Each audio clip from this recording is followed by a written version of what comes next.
Nothing can stop your manifestation but you.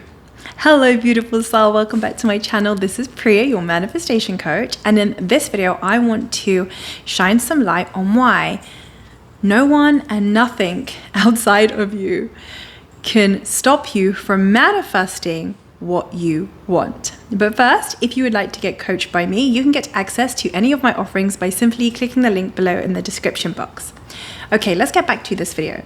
No one can stop you from manifesting what you want but you. Now, the reason why I made this video is because I've been getting questions from you guys in the comment section about circumstances that you are perceiving as I can't get my manifestation because of this circumstance.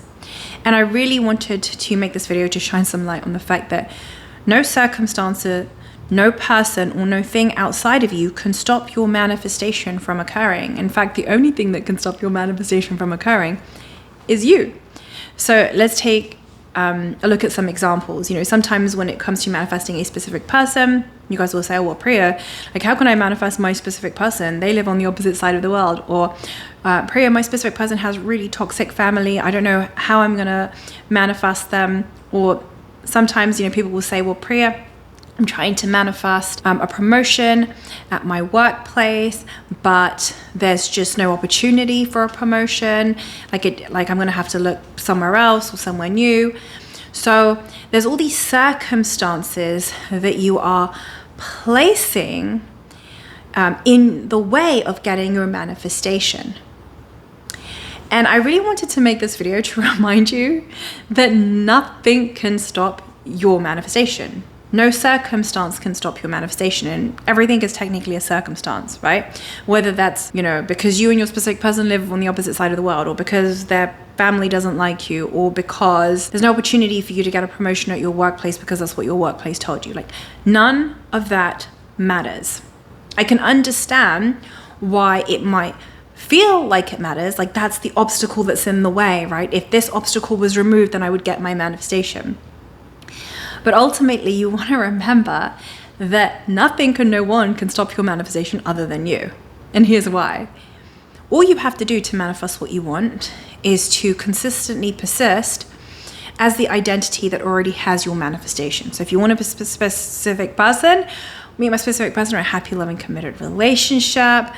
Make sure you focus on your self-concept first and foremost, where you know you're lovable, good enough, and worthy exactly the way that you are, so that you know your value and worth. And you should be doing that for any manifestation, really, right? Where you have a solid self-concept first and foremost, self-concept first, desire secondary. So, you know, you have stories such as I'm lovable, I'm good enough no matter what, me and my specific person are a happy, committed relationship, or I got the dream promotion at my workplace. So whatever it is that you want to be thinking from the end. And, you know, it doesn't really matter what technique you do, whether that's because you visualize, you script, you affirm. Although remember that affirmations are just the thoughts that you are thinking, and you are always thinking. So you always want to be thinking in your favor, no matter what technique you are doing. But the idea is all you have to do is dominantly think from the end. And when you dominantly think from the end, so that your dominant state is that you are identifying as a version of you that already has your manifestation, your subconscious mind must produce proof of this to you in your 3D reality. This is when you'll manifest the version of your specific person that you desire, or the new relationship, or that job promotion, or the new car, or the new house. It will happen when that becomes your dominant state of being, you identifying as a version of you that has it. Which means the only thing that can stop your manifestation from showing up in your reality is you, because this is a battle between your old story versus your new story. This is, you know, a battle between old emotions versus new emotions. That's all it is. It's an internal game. Nothing else matters other than the thoughts that you are thinking, other than, am I identifying as a version of me that already has my manifestation right now? Doesn't mean that you won't be triggered, right? Triggers are valid, triggers are normal. But, you know, when a trigger comes up, all you have to do is feel the emotion, not identify with it, and not identify with the old story. Do not suppress the emotion, feel the emotion, let it pass through you, and then go back to the new story. Continue to persist and identify as a version of you that has your manifestation. Now, sometimes there can be a lot of emotions to process, especially if you're dealing with like a lot of anger, a lot of grief, or like resentment, or you're really feeling unworthy. There can be a lot of emotions to process, but that's part of the journey. The journey is for you to release those emotions, to not identify with it, and to step into the I am, so the I am can alchemize like the triggers for you. That's part of the work. But that's all you need to do. It's just an internal game. It has nothing to do with who said what outside of you, or this person said you can have what you want, this person said you can't have what you want, or because of this circumstance. All of that is irrelevant. Remember that your current circumstances are the result of your previous state of being. Therefore, when you focus on your new state of being, again, which you are in control of, right? Because you can choose the thoughts that you are thinking. You can alchemize negative emotions as they come up. You're in charge of that. That's the only thing standing in the way of you and your manifestation. It's your old state of being versus your new state of being. That's what this work is about. Nothing else matters. Because again, when you make your dominant new state, the state that says, I'm already a version of me that has my manifestation, it must show up in your reality. Period. So I hope this video has helped to remind you why your circumstances don't matter, why nothing in your 3D reality can stop your manifestation from occurring. Right? No person, no circumstance, no religious differences, that's the circumstance, right? Anything that you think is the obstacle to your manifestation is a circumstance. Sometimes people say, well, Priya, what if we're from different religions? None of that matters. Priya, what if we live on the opposite side of the world? None of that matters. Priya, what if they have like really toxic family? Again, none of that matters. Right? None of that matters. All of that is old story, old story. Guess what? Now they have a loving, amazing family. Now you and your specific person are happily married. Now you're in that dream job and you get on so well with your boss, right?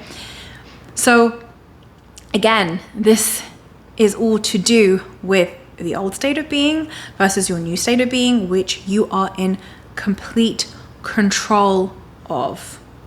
And that is the only thing that you can control anyway.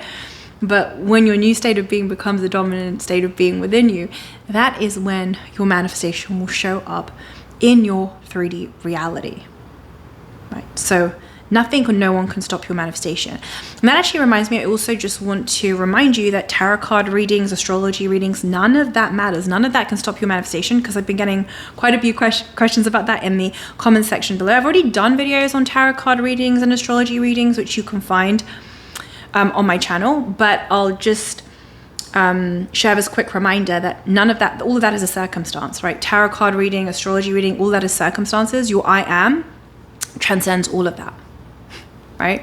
Meaning when you start focusing on your new state of being, that's you embodying your I am, harnessing your I am, the God power within you, to say, okay, this is my new state of being, and your circumstances must change to reflect back to your new state of being, regardless of what the tarot card reader said, regardless of what the astrology reader said, regardless of what the psychic reader said. Like, all of that is just an indicator of where your current state of being is, but you could change that within a second.